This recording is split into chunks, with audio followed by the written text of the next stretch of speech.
Hello students, आप सबों का मॉडर्न एबीसी ट्यूटोरियल में बहुत बहुत स्वागत है। कुछ दिनों के बाद मैं ये वीडियो बना रहा हूँ। तो आज हम लोग बात करने वाले हैं, हम लोग जो चैप्टर पढ़ रहे हैं उसका नाम है करंट इलेक्ट्रिसिटी, और आज हम लोग जो बात करने वाले हैं उसका नाम है इलेक्ट्रिक एनर्जी एंड पावर, है ना। तो एक्चुअली ये जो टॉपिक है इसके बारे में हम लोग ऑलरेडी, हम लोग का सेंस है कि आप क्लास 10th में बढ़िया तरीके से पढ़ें, इसमें कहीं कोई प्रॉब्लम नहीं है ना, आप अच्छे तरीके से इसको पढ़े हुए हैं। फिर भी उसी टॉपिक को हम लोग एक बार फिर से समझिए, रिवाइज करने के लिए जा रहे हैं, जो आपके 12th में भी है, तो हम लोग को इसको देखना है। तो आइए हम लोग देखते हैं electric energy and power. Electric energy and power, ये हम लोग का टॉपिक हो गया, ठीक है ना। तो इसमें हम लोग सबसे पहले बात करने वाले हैं इलेक्ट्रिक एनर्जी के बारे में। इलेक्ट्रिक एनर्जी, है ना। तो ये जो इलेक्ट्रिक एनर्जी है या इलेक्ट्रिकल एनर्जी है, ये हम लोग कहते हैं किसको है। तो देखिए इलेक्ट्रिकल एनर्जी क्या है कहता है क्या कि जूल्स के अनुसार, सपोज करिए कि कोई कंडक्टर हो, सपोज करिए कि ये एक कंडक्टर है ना, और इसका नाम ए बी रख देते हैं, ठीक है क्या।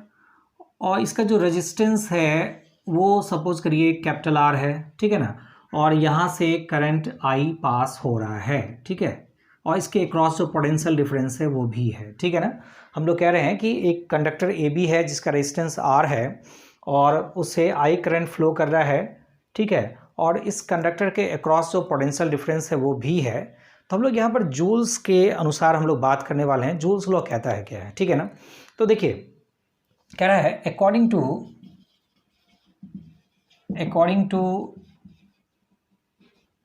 Joules law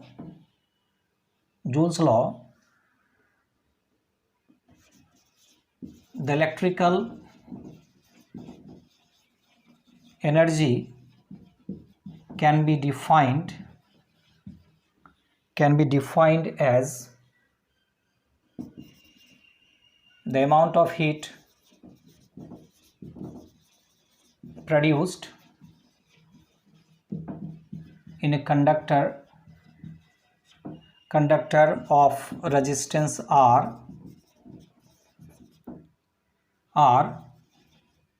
when current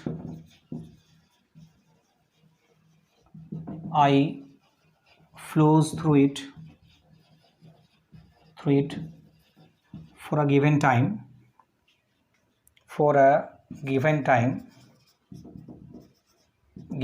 t, है ना। क्या कह रहा है According to Joule's law, the electrical energy can be defined as the amount of heat produced in a conductor of resistance R when current I flows through it for a given time t, ठीक है ना। that is electrical energy को E या हम लोग H से भी denote कर लेते हैं और ये हो जाएगा I²RT, ठीक है ना। तो ये होगा कैसे, इसको हम लोग निकालेंगे कैसे, तो इसके लिए एक छोटा सा हम लोग प्रूफ देखते हैं, ठीक है ना। बहुत इजीली हम लोग उसको कवर कर लेंगे। एक छोटा सा हम लोग प्रूफ देखने जा रहे हैं, ठीक है। तो देखिए प्रूफ क्या है। ये जैसे कि हम पहले आपको बता चुके हैं कि ये देखिए एक कंडक्टर है जिसका रेजिस्टेंस R है और उसके क्रॉस पोटेंशियल डिफरेंस भी है, ठीक है ना। तो हम लोग ऐसा लिख सकते हैं, there is a conductor of resistance R and current through them is I, ठीक है क्या। तो एक और बात हम लोग कर लेते हैं, the potential difference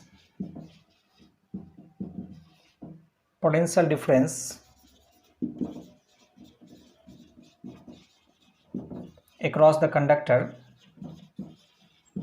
is V। Potential difference कितना है, V है, ठीक है ना। तो हम लोग अगर ये बात करें कि कंडक्टर में एक छोर से दूसरे छोर तक अगर हम लोग को Q चार्ज को ले जाना है तो वर्क कितना करना पड़ेगा, ठीक है ना। तो हम लोग कह देंगे let charge Q flows through the conductor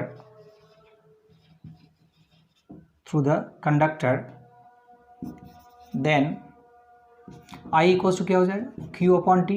Q equals to क्या हो जाएगा, IT। Q equals to IT, इसमें तो कोई प्रॉब्लम नहीं है, ठीक है ना। और फिर कह रहा है क्या कि एक कंडक्टर के एक छोर से दूसरे छोर तक ले जाने में इसमें कितना वर्क करना पड़ेगा, ठीक है। तो पोटेंशियल डिफरेंस तो हम लोग देख रहे हैं कि भी है, तो वर्क क्या हो जाएगा, नाउ वर्क डन, ठीक है। तो W इक्वल्स टू क्या हो जाएगा, भी क्यू, ऐसा हम लोग जानते हैं। तो W इक्वल्स टू हो जाएगा भी और Q के प्लेस पर क्या IT। ओम्स लॉ से हम लोग जानते हैं सिंस भी इक्वल्स टू क्या IR, ऐसा हम लोग जानते हैं पहले से। तो भी इक्वल्स टू क्या हो जाएगा, सॉरी W इक्वल्स टू क्या हो जाएगा, B के प्लेस पर रखेंगे क्या IR इंटू IR, तो W इक्वल्स हो जाएगा I² RT, ठीक है ना। W इक्वल्स हो जाएगा I² RT। और आपको पता है जो हम लोग वर्क करेंगे, जितना हम लोग वर्क करेंगे वही हम लोग का इलेक्ट्रिकल एनर्जी कहलाएगा, ठीक है। Therefore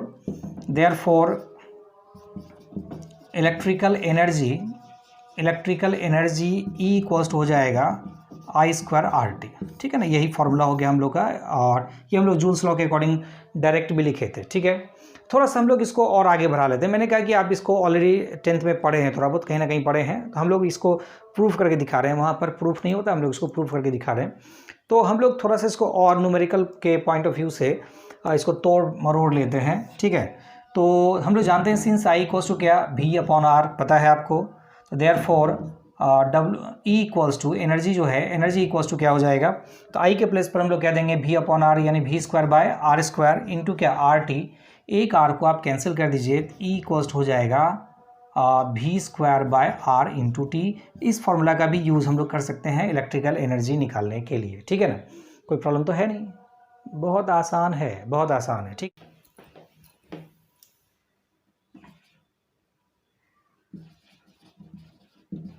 electric power,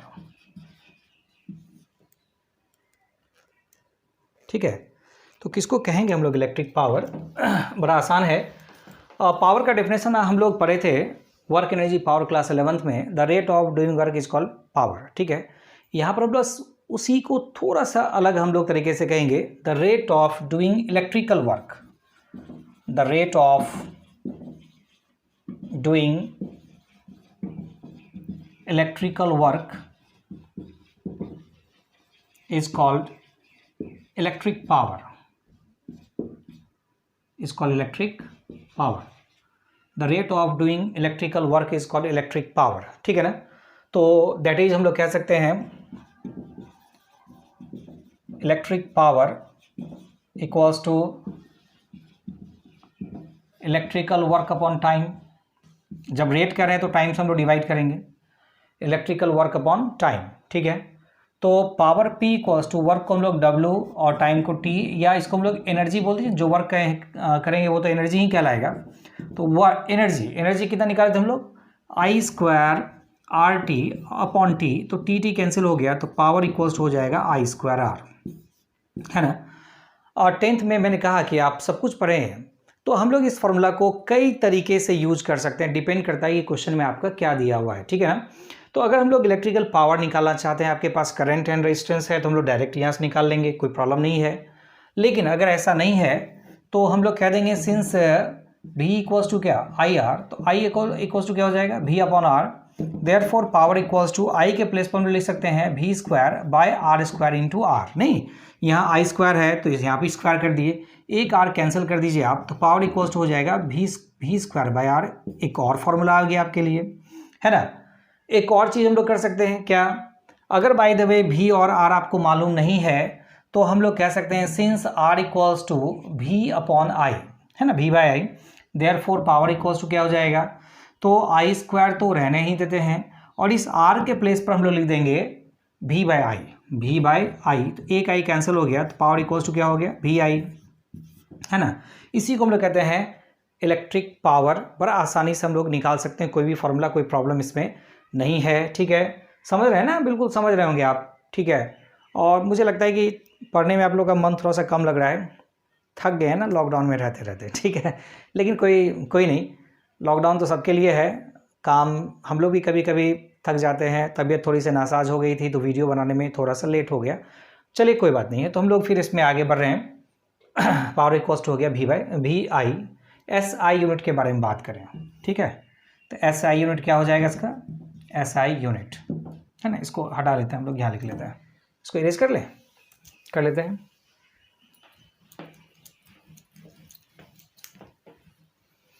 SI unit. तो SI यूनिट क्या हो जाएगा, पावर इक्वल्स टू क्या देख रहे हैं हम लोग, पावर इक्वल्स टू दे रहे हैं VI, पोटेंशियल के लिए वोल्ट और I के लिए करंट मतलब एम्पियर, वोल्ट एम्पियर, ठीक है ना। तो इसको हम लोग क्या लेंगे, वोल्ट एम्पियर, और हम लिख दें इसमें लैंग्वेज में लिख दें वोल्ट एम्पियर, और इसी को हम लोग कहते हैं वाट, ठीक है ना। इसको हम लोग कैपिटल W से यूज करते हैं, ठीक है।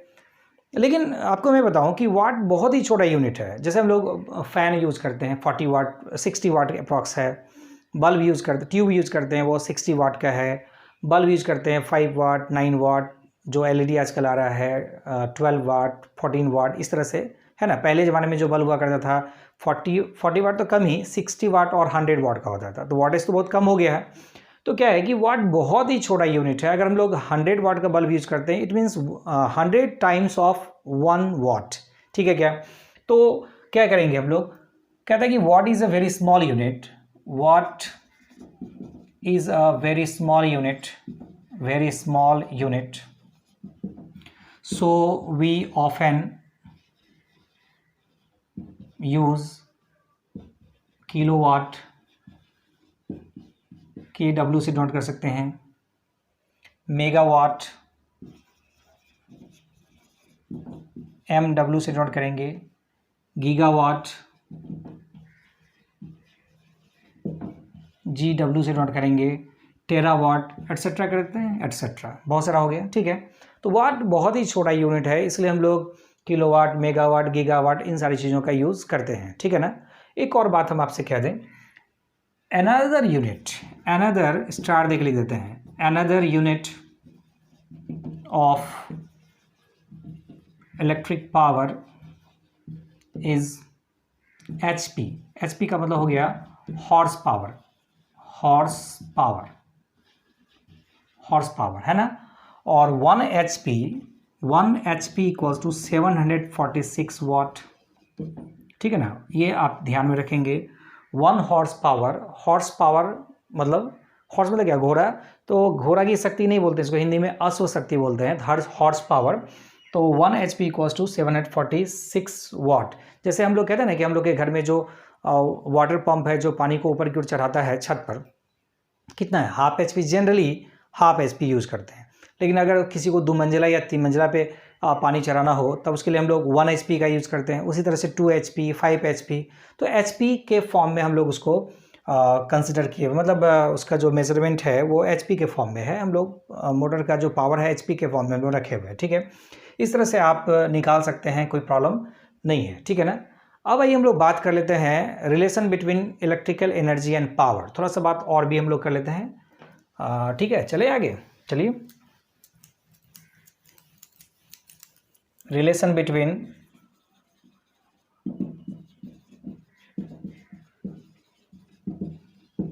इलेक्ट्रिकल एनर्जी एंड पावर, ठीक है क्या। रिलेशन, इन दोनों के बीच क्या रिलेशन है, ठीक है। देखिए क्या रिलेशन है, हम लोग अभी देखे इलेक्ट्रिकल एनर्जी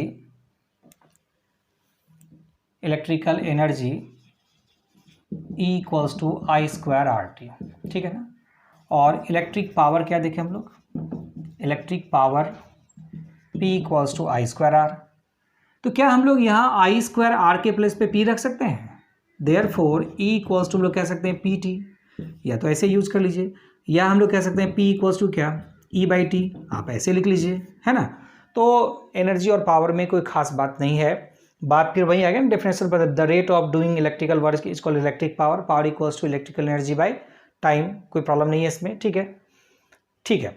अब आइए हम लोग एक छोटा सा और बात कर लें, commercial unit of electrical energy, commercial unit of electrical energy क्या है, इलेक्ट्रिकल एनर्जी का कॉमर्शियल यूनिट। कॉमर्शियल यूनिट समझे कि नहीं, कॉमर्स मतलब व्यापार, ठीक है, व्यापारिक दृष्टिकोण से, है ना। मतलब जैसे घर में हम लोग इलेक्ट्रिसिटी यूज़ करते हैं तो कितना हम लोग इलेक्ट्रिसिटी कंज्यूम किए, इसको हम लोग कैसे जानेंगे। तो उसके लिए एक पर्टिकुलर यूनिट बनाया गया है जिसको हम लोग कहते हैं कॉमर्शियल यूनिट, और इसका नाम है किलोवाट आवर, ठीक है ना। तो हम लोग कह सकते हैं, ऐसा लिख देते हैं, commercial unit of electrical energy is kilo watt hour, kilo watt hour है ना।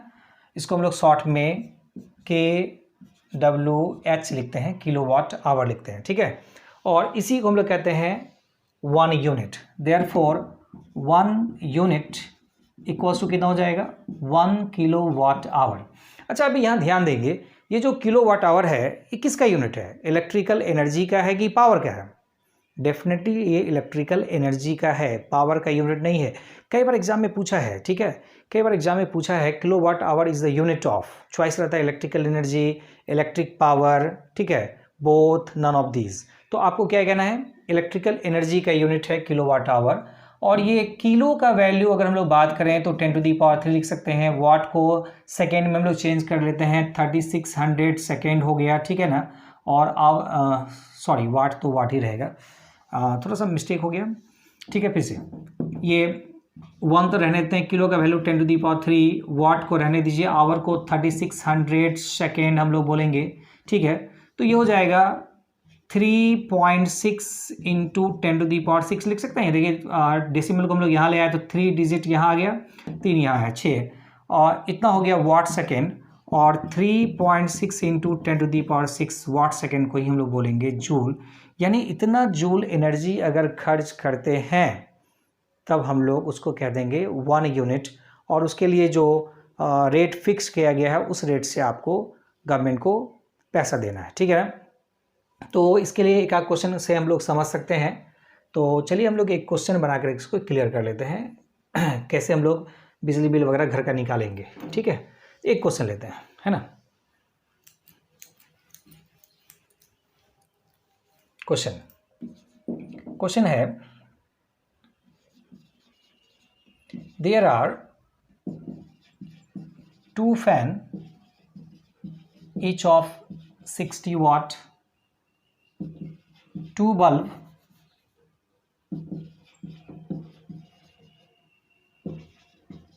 each of 10 watt, 1 TV of 200 watt are running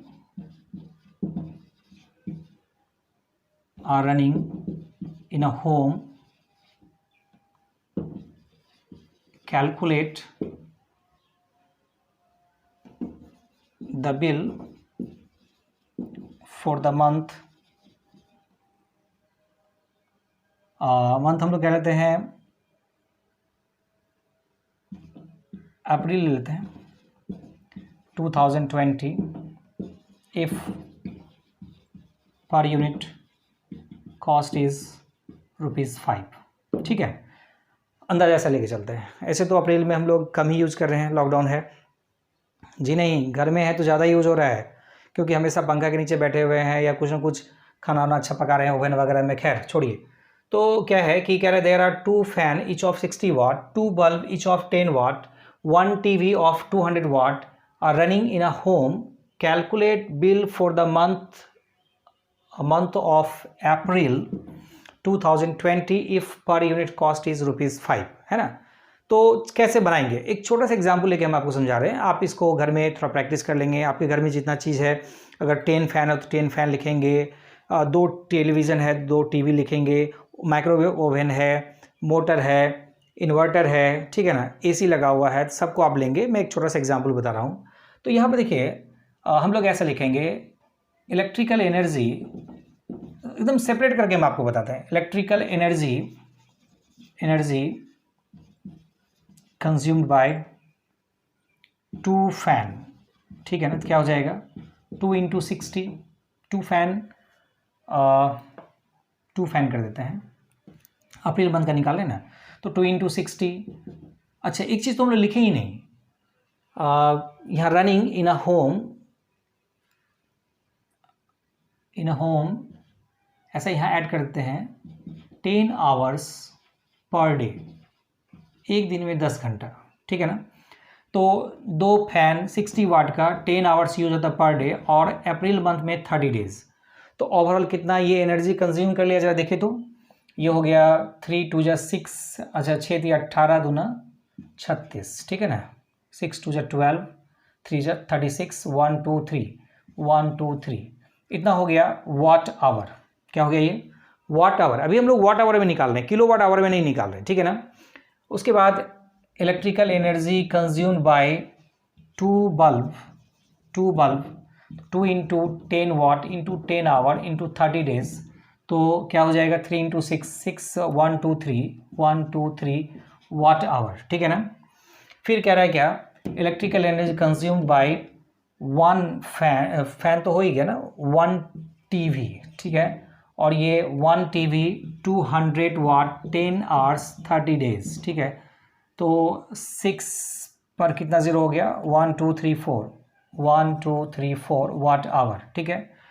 और कुछ है क्या, इतना ही है ना। तो इसको हम लोग सबको ऐड कर लेते हैं, कितना टोटल एनर्जी हो गया, तो 3 0 तो लिख ही देंगे, 6 6 12 2 6 3 9 1 10, इतना वाट आवर हो गया। ये वाट आवर है। वाट आवर को हम लोग को कन्वर्ट करना होगा किलो वाट आवर में। तो किलो वाट आवर में कन्वर्ट करने के लिए क्या करें, इसको 1000 से डिवाइड करेंगे तो 102, अच्छा ऐसा करके ही दिखा देते हैं, बाय 1000, तो ये जीरो कैंसिल हो गया, ये हो गया 102 किलो वाट आवर। इसका मतलब हो गया 102 यूनिट, जो हम लोग घर में बोलते हैं ना कि इतना यूनिट आज बिजली का बिल आ गया है, इतना यूनिट है वगैरह वगैरह, ठीक है। देयरफॉर बिल निकालना है, बिल फॉर द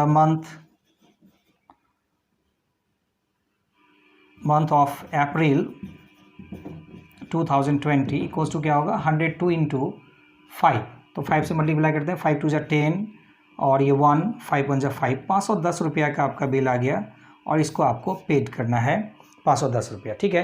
तो आप क्या करेंगे घर में ना एक बढ़िया सा क्वेश्चन बना लीजिएगा, आपके घर में जितना चीज़ है सबको एक बार लिख लीजिएगा, ठीक है।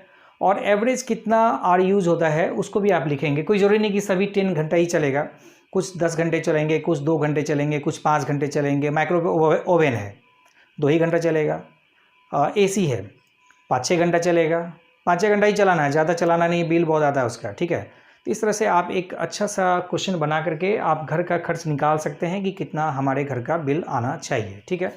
तो चलिए आज के लिए हम लोग इतना ही रखेंगे, फिर अगले क्लास में हम लोग बात करेंगे grouping of resistance, combination of resistance, इसके बारे में, ठीक है ना। तब तक के लिए आप मन लगा करके पढ़िए और पूरा वीडियो को ध्यान से देखिए, ठीक है। ज़रूरत पड़े तो इसको नोट डाउन भी कर लीजिए अपने कॉपी में। और एक चीज़ ज़रूर, देखते हैं तो थोड़ा सा ईमानदारी से देखिए और कम से कम सब्सक्राइब करिए और करवा भी दीजिए, और ताकि ज़्यादा से ज़्यादा बच्चों तक ये वीडियो पहुँचे, उसको अच्छा भी लगे देखने में, ठीक है। और हम लोग का भी मनोबल बना रहे, मनोबल टूटना नहीं चाहिए हम लोगों का, तभी तो हम लोग डेली वीडियो बना पाएंगे। तब तक के लिए बहुत बहुत धन्यवाद, ठीक है, थैंक यू।